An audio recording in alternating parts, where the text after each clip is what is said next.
Hi guys, this is Jacklyn with Nickel and Dime Decor, and I know it's been a long time. I'm bad about coming back to projects, and I apologize for that. This is the Crazy Logs Paper Pieced Kids Quilt, and I want to show you the border. Now, you do not have to like it because I'm in question. I don't know if I nailed it or I missed the mark altogether, but it is what it is. I've already got one side done, and I tried to pick up all of my colors. I decided I had 6 prominent colors. The blue,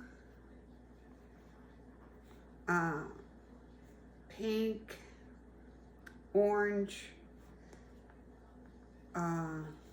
even some little bit of purple is in here.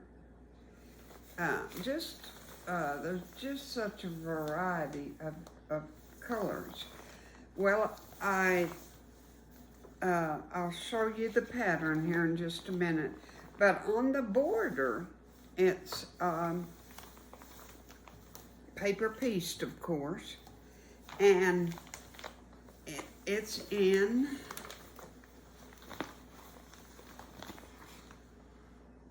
these kind of weird shapes to go with the weird quilt. But laying out, I'll take a picture of it. Laying out, it looks okay with the quilt. At first, when it was laying there, I thought, oh my stars, I don't think I like that. And I still haven't really decided if I do or don't. But I picked 6 colors. And if you look on the back, you have 6 of these cone shape. 1, 2, 3, 4, 5, 6.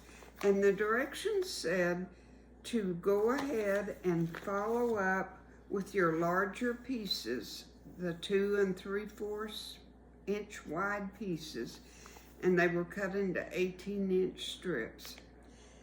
Well, on the 2 wider ones, these 2 right here, 2 3/4 was just, I missed the mark a couple of times, and I thought, why make it so tight? So I just cut these 2 bigger pieces right here into 3-inch and 5.5 inches long if you're making this little thing. So 5.5 inches long and 3 inches across. The other 4, I did the 2 3/4, and it worked out just fine. But you still have to be careful in laying it out because you're putting it on at an angle. If you don't remember on paper piecing, you put it on this side and sew on this side. So you've got some real sharp angles here that you're turning your fabric, and it really makes a difference. You need the width, you need to be sure.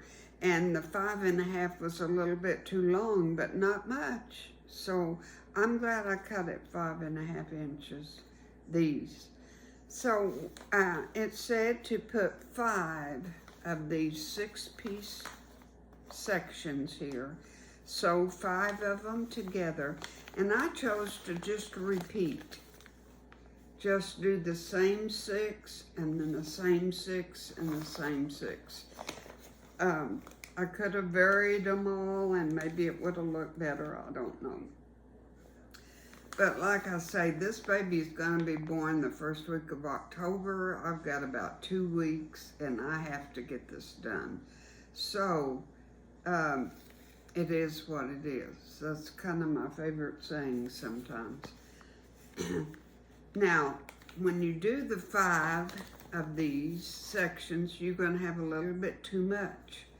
So what you need to do is find your center of the quilt, which is this piece right here, and fold your border in half and match it with right here and pin it, and then pin all the way across and all the way across, and then cut whatever you need to cut over here. And then it says that you will need 5 on the top and bottom also. So I've only got one border done, but when it's laid all out on the table, it's okay. Seeing it just in kind of bits and pieces, it doesn't look real good, but laying it out on the table, it looks fine.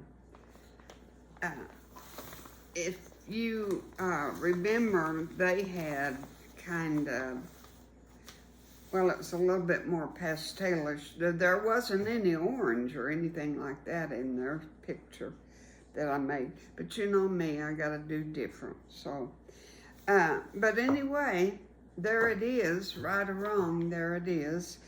That baby's not gonna notice one way or the other. So, and you know, really, we make baby quilts for the mamas.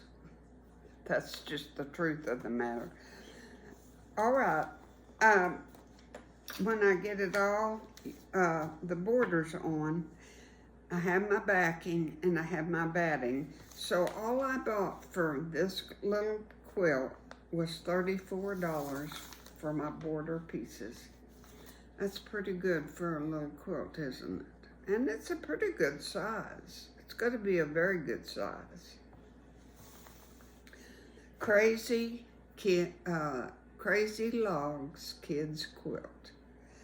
And then, of course, when you get all your borders on, then we're going to take our paper off. And remember, our paper was put on with a 2.0 or a little bit less stitch, whichever you want to do. And this will just come off just perfectly great. It won't take you that long to take all this paper off. Really, it won't. And I'm just gonna do I can't do free motion quilting, as you all know. I used to beat myself up over that, but you know, I've learned enough other stuff that I quit apologizing for that. I don't know it, I don't know it. I've not honestly sat there and practiced for hours and hours at a time, and they say that's what it takes. And I don't have the time to do that, so I've just never learned. But I am going to kind of do a serpentine, but I'm just gonna start in the middle and take a hold of my fabric on both sides, and I'm just gonna do my quilt like this, and I'm just gonna do great big swatches of waves, and that's how I'm gonna quilt this, because it's not gonna be noticed on all this abstract anyway. So, and it'll be quick and it will be easy. I think if I was better at doing something, when you lower your feed dogs is when I get in trouble, because I cannot do the pace correctly. I am just a nervous wreck trying to do it, and I mess it up terribly. So I was gonna do a variegated thread, but I don't know. I don't think I better, because this is gonna be just a quick. I think what I'll do is like draw 2 lines in each box. Measure over about 1 inch and about 1 inch, and that line is just kind of for me to keep the wave in on the line a little bit. If you know what I'm saying. I'm not going to lower my feed dogs or anything like that. But that line is going to give me just a guide to kind of keep it in the, the line in the middle. We'll see how it goes. And then the binding, I have, the backing is almost this color, maybe more this color. This one, I guess. And I was kind of hoping I had enough of it. It's just whatever I can find. I'm not going to go buy any more fabric. But I think I'll have enough. I need to tell you this, of these 6 colors, I bought a ½ yard each. So I would be sure and have enough. Because it honestly takes quite a bit. So I'm hoping out of the 6 colors, I can put them together for the binding. That's what I'm hoping. I apologize for my eyes, y'all. I think I haven't got into the doctor yet, but I think I have an eye infection, and my eyes just hurt so darn bad, and I look like I hadn't slept in 6 months, but that's not it. There's something else going on, so I just look like I'm hungover practically. All right.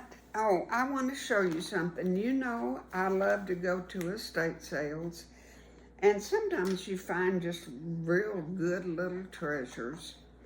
And this means nothing to nobody but me, but I just want to show you. On my story on, I forgot which video it was, but I told you my story about the tack hammer and the bullet. Well, I found another tack hammer. This one's a lot smaller, but I don't know why I gravitate to these things, but this one is really, could be quite useful. I just love it. I think it's good to just put in your sewing box. And then, since I hand quilt, it is very hard sometimes to find sharps, needles. I like a number 10 sharp needle. Betweens is what it's called sometimes. Now, these aren't betweens, but the kind that I really do like, they're just hard to find, and they're made in England. And I found this packet of number 10 sharps. Well, they go from 5 to size 10. But what is wonderful about these? They have a large eye. That is invaluable. They're small, they're very sharp, but they have a large eye. You're just not going to find these hardly anywhere. And I paid a whole $1. So that was my next find. Now this, I have one little kit of rug hooking. What is it called? Rug hooking? Where you used to make with the pieces of yarn, about that long, and you pull it through. Well, I have a kit for a pillow, I think it is, but I didn't have the latch hook. So I like this handle on here. I thought it was just real neat. And I paid $2 for that. And then the last find is me and buttons. I love to find old buttons. And there was at this one place where I got all this, there was 2 jars. But this was the better of the 2 jars to me, because there was more that didn't have so much of the shank buttons. Those are worthless to me. I don't ever use those.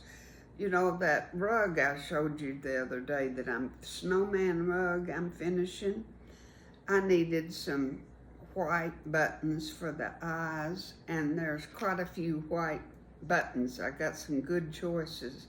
And there's a red and white candy cane stripe button in here. And that might be instead of one of my pom-poms for on the buttons. I don't know. But there's a lot of old buttons in here that are quite dirty. But what I appreciate about this lady's sales that she has is everything's so clean. You know, the jar itself is so clean, and it looks like most of the buttons are in very good shape and very clean. And there's just, that is made out of alabaster, I can tell by looking at it. That button, it looks like an arrowhead. The history of buttons is, I've told you this before, but I did a program at my sewing group on buttons and how buttons came into being. We just assumed they've been here forever, but there didn't used to be buttons. They had other means of keeping something together. But now, of course, buttons are common, but they're not made like they used to be. They're just plastic, worth nothing and not very pretty. But these, they're alabaster, they're made out of ivory, they're made out of stone, old buttons, leather. Buttons were made out of leather quite a bit. History of sewing is just the most. I did a program at my sewing group yesterday on the sashiko quilting stitch. And sashiko quilting is not hardly ever used on quilts, but mine that I took, I adapted it to a quilt. But usually you will see it these days on clothing. It's a Japanese art, and everyone seemed to really enjoy the program.